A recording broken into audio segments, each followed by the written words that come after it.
Hi అండి. నేను మీ శ్రీవాణి. ఇడ్లీ పిండితో పునుగులు ఎలా చేయాలో చూద్దామా? మార్నింగ్ బ్రేక్‌ఫాస్ట్‌లోకైనా, ఈవినింగ్ స్నాక్స్‌లో కూడా చాలా బాగా ఉంటాయి.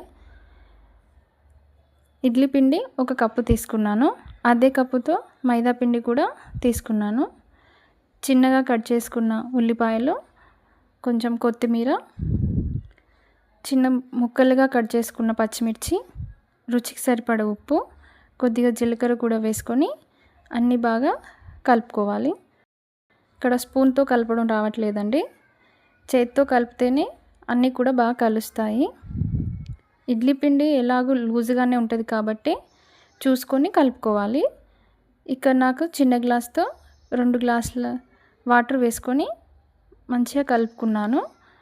ఇలా చిన్నగా పునుగులు వేసే విధంగా ఉండాలి. మంచిగా కలుపుకొని ఒక 15 నిమిషాలు పక్కన పెట్టుకోవాలి. స్టవ్ పైన కడాయి పెట్టుకొని డీప్ ఫ్రైకి సరిపడా ఆయిల్ వేసుకొని, ఆయిల్ వేడైందో లేదో చూసుకొని చిన్న చిన్న పునుగుల్లాగా వేసుకోవడమే. వేసుకున్న వెంటనే కలపకుండా అవి పైకి తేలేదాకా చూసి రౌండ్‌గా అనుకుంటూ గోల్డెన్ బ్రౌన్ కలర్ వచ్చేదాకా ఫ్రై చేసుకోవాలి. అంతే. అదే విధంగా మిగిలిన పిండి కూడా పునుగుల్లాగా వేసుకొని ఫ్రై చేసుకోవాలి. ఎంతో టేస్టీగా ఉండే పునుగులు రెడీ. మార్నింగ్ బ్రేక్‌ఫాస్ట్‌కైనా, ఈవినింగ్ స్నాక్స్ కూడా చాలా బాగా ఉంటాయి.